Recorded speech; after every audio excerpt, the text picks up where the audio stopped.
Hello, Bashar. And to you, good day. Good day. I realize after listening to that last question, I probably just need to have a conversation with myself, but I'm glad you're here. I can ask right. you. It is all about all of you learning, of course, to have all these conversations with yourself. Yes. Thank you. And that, of course, having a conversation with us means that you are having a conversation with yourself anyway. Thank you. My question goes to not when I'm feeling anxiety, but when I'm vaguing out and I want to... When you are what? Becoming more vague. Vague. Losing consciousness. When I want to have more presence of mind and more focus of mind. Yes. And in what circumstance and situations do you feel you need more presence of mind? When I have work to do. Is it work that you enjoy doing? It's work that I haven't gotten to yet, but I tell myself I do want to do it. Well, that was an interesting response. You tell yourself you do want to do it. But Not exactly, yes, that excites me. But, well, maybe I'll take it. Maybe I won't. What is or are some of the things that you say you find exciting? What kind of work are you talking about? Writing, developing creative projects. All right. Now, what kind of focus do you believe you need in order to accomplish that? Greater clarity than I've known. Clarity about what? I think it is more a clear communication with myself. About? What I want to create. Such as, for example, for instance, i.e., e.g. Give me a specific. A screenplay, storyline, characters. Yes. And what do you imagination, believe? I haven't had faith in my own ability, in my You imagination. don't have faith in your own ability to accomplish this? Yes, I think that's probably the bottom line. On what level do you feel you lack faith? Is it your technical ability? Is it your ability to conceive of stories or create characters? On what level do you believe you lack ability? Or all of the above? I think it's just a habit of... It's a what? Habit of... A habit? You remember our definition of a habit? Something you're not aware that you're doing. And when you're aware you're doing it? It's no longer a habit, it's a choice. Thank you. So you choose what? To be sleepy. I choose to be sleepy so I don't have to face the fact that I believe I may be a no-talent hack. Yes. Did I hit the nail on the head? Yes. All right. Who cares? So what? How many movies are created on your planet by no-talent hacks? Most. I know you don't want to be one, and I'm not being judgmental, I'm just pointing something out. All things serve a purpose. If you have an urge to tell a story, then whatever it is you believe you need to do to give yourself the talent, skills, abilities to do so, and you believe in that sense that the story must be told, will find an audience. For everyone who believes that they have a story to tell, there must by definition be an audience who needs to hear it. Otherwise, you wouldn't be inspired to tell that story. As we have said again by analogy, there are no one-sided coins. If you have the head, the tail has to be there, or there's no coin. So if you exist in your reality and you feel an urge to tell stories, there must by definition be people who want to hear the stories you have to tell, or you would be inspired to do something else. Do you understand that logic? Yes. So, don't hold back. Tell your stories the way you want to. If you feel you need training, then of course there are many classes you can take in screenwriting to improve your skill level. But tell your story. Don't hold back. You're depriving the world of your gift, the gift of you. However you manage to tell them, whether it ever be that it is accomplished in screenplay or movie form, the very process you're going through is in and of itself a story. And by sharing that today, you are telling a story of your particular process, your particular adventure, your particular life. But the point is if you have the urge to tell one strongly, there will be by definition someone who needs to hear it, even if it's only one person. The idea is to understand what your motivations are for doing so. If you're doing it because that's who you are and you just have no other choice, that's the state to be in to do it.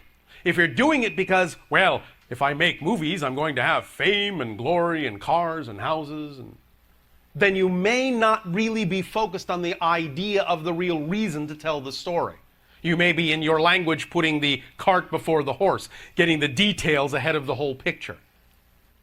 When we talk about doing what excites you, we guarantee, not because it's from us, but because it's from creation, we guarantee you will be supported in whatever way you really need to be supported in the doing of that thing, even though it may not always immediately be the way your mind thinks you should be supported. But the point is, the only reason to do a thing is because you just can't imagine doing anything else. Because it's really who you are, and you're giving of your true self, no matter whether you ever get a response or not that you know of. You're doing it because you have no choice but to do it. And that's what makes it powerful. Let me explain something else to you all about impact. No matter what you do, no matter what creative endeavor you do, you already have all the impact you will ever have on everything. You already have 100% impact on your world just by the fact you exist within it. Anything you create will not create more impact in your world than you're already having just by existing. When you do the things that give you joy and creative expressions that you put out in your world, those things don't create impact. They create more ability to perceive the impact you're already having. Big difference. You don't have to worry about having an impact. You will never be able to have more impact than you already have just by the fact that you exist. And the impact you have just by existing is already 100%. You belong. You are part of creation. You have all the impact you're ever going to have on creation just because you're part of it. The things you do that give you joy are your way of creating an opportunity to experience, and for other people to experience the impact you already have. Remember, as I said, the only thing that's really real is experience. So go through the experience of writing your movies however you wish to. However you take yourself through it, it's the experience that counts. Allow yourself to understand that if you have the urge to do so, then that's who you are at this moment, and there's no other reason to do it. Is this helping? Yes. Are you sure? It's my getting past my initial inertia. But inertia is just the product of your belief systems, of what you think is going to happen. Let me ask the question this way, and this is also a good exercise to do if you're having difficulty getting in touch with what your beliefs might be, what your fears might be. Take it to the extreme in the negative direction. And ask yourself, well, if I did follow my joy to the fullest, if I did put my passion out there, if I did take action on all the things that give me joy, what am I afraid would be the worst possible thing that might happen? Actually go in the negative direction and ask yourself, am I afraid there might be a worst possible scenario? It might be one thing or another. All right, yes, if I'm going to put myself out there, I might find that I actually am a no-talent hack. And then what would I do? But you see, that's just a belief. It's just a belief. It's not empirically true. It's just a belief. And the idea is to understand that if you have the urge, you have the urge for a reason. Now, the reason may simply be that you need to go through a process that will turn you into the person you really want to become. But that's reason enough. The idea is to drop all the other expectations and all the other reasons for why you think you should do it, and just do it because you have no choice, because it's who you are, no matter what the outcome, no matter what the consequence. And if you do it that way and approach it from that state, then it will always give you a beneficial result, even if the beneficial effect is not exactly what your mind thought it ought to be. Make sense? Yes. And that's the only reason to do anything in your life. You all have exactly the same mission, the same purpose in life. to be yourself as fully as you can, the best way you know how. That's it. That's it. That's all you have to do. Be yourself fully as you can, follow your joy best you can every moment. That's it. How you do that is up to you. The expressions through which you do that are not your mission in life. They're the expression of your mission to be yourself as fully as you can. That's all you have to do. Do your best. That's it. That's all you have to do. You will have done perfectly if at every moment you just do your best to be yourself. You will have done perfectly. Does that make sense? It does. Does that take some of the weight off? Yes. Some of the expectation off that you have loaded on yourself, that you're carrying around? Yes, and this is the second time that you brought up the impact Yes. statement to me, so I do appreciate it very much. Thank you. Thank you, Bashar.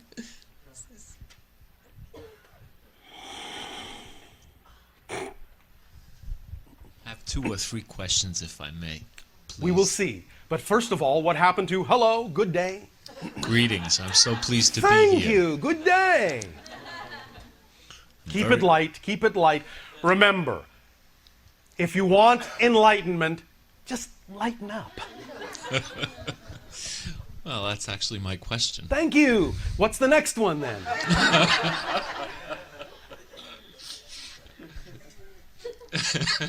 Oh, all right. That one's taken care of too. I have the feeling that I'm supposed to be channeling. In what way? There's art, there's music, there's doing it this way, there's simply getting The in way touch with you're your guides, doing it. automatic writing. The All way right. you're doing it. Are you attracted to ideas or books or classes that would teach you techniques by which you feel you would accomplish this? Yes. Are you doing those things? I haven't yet. Why not? I will now. Thank you. Again, if you say something excites you, Is there a way? I don't. is there a way that works best for you? No, no. Is there a way for you to tell me if it's something that I've arranged before this lifetime that I'm to do? Does it make a difference whether you arranged it before this life or in this life, in terms of its effect in your life? No. Then a difference that makes no difference is no difference. Okay. Yes, I hear you. Oh, all right. Thank you. I've been getting some Yes. What have you been signs. Oh, signs. Like right now, right in Yes. front of me, I see and it hangs around me 24 hours a day, a little black dot that just follows me around. Oh, all right. And I'd like to know what that is, and is that part of, my... It's a focal point. It means focus and go in the direction of what you want to do. Take action. Do the things that you believe in your imagination are representative of giving you the abilities to do what you say excites you. Focal point. Go straight to that point. That's it. That's all you have to do. Keep moving in that direction. Follow the path of excitement. Excitement is the thread that leads to all other things that contain excitement. No matter how it looks on the surface, no matter how it appears, if it contains the highest amount of excitement out of all the things available to you to do at that moment, that's the way to go. Focal point. Focus on the thread of excitement and follow it. That's all you have to do to always be exactly where you need to be, when you need to be there, interacting with exactly whom you need to interact with at that exact moment. That's all you need to do. Follow the thread of excitement. Focal point. The electricity that sometimes appears to me and fills up the room where I'm in, Guys, could you give me any understanding as to what that is? yes, well, again, understand that you all give off electromagnetic energy with every beat of your heart. You are all electromagnetheric beings in that sense. You're seeing more expansive spirit. You're understanding that the electromagnetic field encompasses, in that sense, all ideas that you contain and touches into all other ideas and connects into all other avenues in your reality. It will bring you the information you need synchronistically when you need it, and you can impart information along those lines when you need it to others. Now, I will also give you a little bit of what might be called a trade secret with regard to the idea of channeling in this fashion. Many people, when they begin to learn to channel in this fashion, be it that they're again bringing through their own higher selves or connecting to another entity, doesn't matter. The idea is that it's still the idea of, and here we go back to the electricity, it's still representative of the completion of a circuit. And when you are, let's say, in a room by yourself learning to channel, it doesn't really complete the circuit in exactly the same way as when you actually allow someone to ask a question through you. And that question opens a gate that then allows you to connect and bring the information down and out that you need to. So if you're going to practice channeling, practice it by actually doing it with people asking questions to give you the practice to open that circuit and allow the informational connection to be made through you. Yes. Does that make sense? Yes, very, very much so. Does that help? Yes, a lot. Well, thank you. Thank you so much. You are so welcome. The other thing that if I may ask you is... Oh, wait a minute. May I ask you? All right, you may. Since you asked so politely. I've been noticing a pattern in my life, and it's been going on for more than 25 years, and it has to do with suffering. Suffering. And I've done a lot of spiritual work, In what specific way are you noticing a pattern of suffering? How does it represent itself? From the moment I wake up in the morning, and Yes. I just, as soon as I become conscious, Yes. I feel an internal pain, a suffering in my moment-to-moment experience. All It's right, an all ill right. at Stop, ease. Stop. What you need to understand, as we said, is that you have chosen a certain kind of experiential path that allows you to expand and connect to the world in a way so you can be of assistance in helping the transformation. What you are experiencing is an empathic connection to the suffering in your world. You can allow yourself to have objective compassion without taking it on yourself. Correct. You understand? Yes. So, in the morning, when you go to sleep, when you wake up, when you go to sleep, allow yourself to get in touch with simply the idea of unconditional loving compassion for all the things that all the people in your world have chosen as their path, their experience, their process, including yourself, and wrap that all up in that loving compassion like a blanket, like a pair of loving arms. Wrap it all up. Take it to sleep with you, and when you wake up, allow yourself to simply burst forth with the compassion for all the things the people on your world have chosen to do as spirits in physical reality. Allow the empathy to remain, but allow it to remain in you as compassion and wonderment for the beautiful choices that everyone has made that come together to form this incredible world you have co-created together. Feel it as compassion, wonderment, awe, gratitude, and appreciation, and allow it to change the nature of exactly how you are taking it on. All right? I'm not. I hear what you're saying to me, and I'm still. I understand as far as other people are concerned, but Yes. But for myself, when I notice that I'm in this mind. It's not even a mindset. It's like the same as my heart beating. I just Yes. feel this incredible pain, and Yes. it's within myself. And when I've asked myself why, Yes. what's the learning? I allow myself to feel the pain. I Yes. don't resist it. I go into it. Yes. I experience it. Yes. But I mean, it gets to a point where it's like enough already. But is it enough? Yes. Are you Yes. sure? Well, yes, absolutely. Let me ask you this penetrating question. Anything. How do you believe it might serve you to allow it to remain in that way? I'll rephrase it. How do you believe it might serve at all for it to remain in that way? At this point, Use your imagination.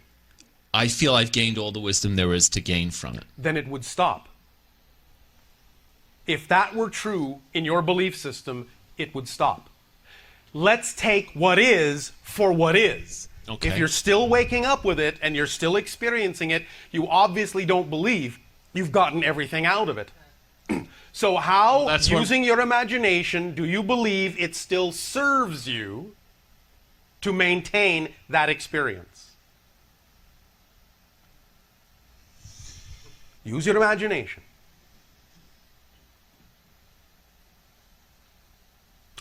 All right, maybe it will make it easier for you if I put it this way. If this were not happening to you, if it were happening to someone else, how might you imagine, in assisting them, that they might feel it might serve them to allow that experience to continue? What reasons might they have within their belief system that says that allowing that experience to continue would be something they would need to do? What reasons might they come up with? It's given me the depth to understand people a lot. It's given me the depth to truly feel that, what people go through in learning and growing. Do you believe that without that particular kind of empathic link, you wouldn't have that understanding? That people wouldn't be able to relate to you? I believe, or you wouldn't be able to relate to them? I believe that if I had not gone through the suffering that I've gone through in my life, that I would not have the capacity to help other people. Then do you believe that there is still something else to learn in order to expand that capacity? That requires that you continue to feel the suffering in that way? No.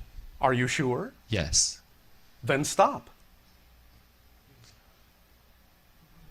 I know this seems to be oversimplistic. Stop. I would love to stop. Then stop. But how? It doesn't. It seems to be something that's controlling me that I'm not controlling. All right.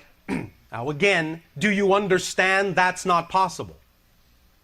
No. Do you understand that when you say it seems to be something that's controlling me, that is an experiential belief based on a definition? Because nothing can really control you. Do you understand that? I understand it, but go tell that to the moment-to-moment experience of ill at ease, pain, and suffering. Go tell that. It doesn't. You go tell that to that moment. I have. I do. I have. Yes. And it continues. Yes. And what are you getting out of it continuing? Don't say nothing. You're getting something out of it, or it wouldn't continue. This is simple physics. You're getting something out of it, or it wouldn't continue. What do you imagine you might still think you're getting out of it by allowing it to continue? Sounds like you're getting some help. You say you wish to channel. I'm deeply asking myself right now. All right, one moment. There is. One moment. You say you wish to channel, yes? Yes. Now's your opportunity. Now's your opportunity. You have given yourself a quandary, conundrum, dilemma that seems unsolvable. Why? To push yourself into a corner and to break through to another level. This is what we call the watermelon seed analogy. And to some degree, that's also what the little dot's all about. Watermelon seed analogy. What does that mean, Bashar? I'll tell you, thank you. Just as you have on your planet this idea called the little watermelon seed, if you take a seed between your thumb and forefinger, and let's say the seed wants to go up or wants to go down, but you're squeezing it from above and you're squeezing it from below, it cannot go in either of those directions. So what's it got to do? It's got to shoot out in a new direction it heretofore didn't even know existed. It's got to move in a new direction because it's forced to. By putting itself in a corner it cannot break free from, other than to go in a direction its mind heretofore couldn't conceive.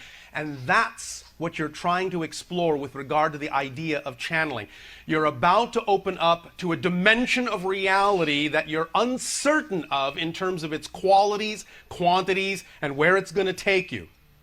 You're pushing yourself in your own way into a corner where you absolutely have no other choice but to go in the direction of opening up to something bigger and not being afraid of it, and really letting it come through and really letting it do its job, and you're pushing yourself so that you have no other choice because you're sick and tired of staying where you are in that space.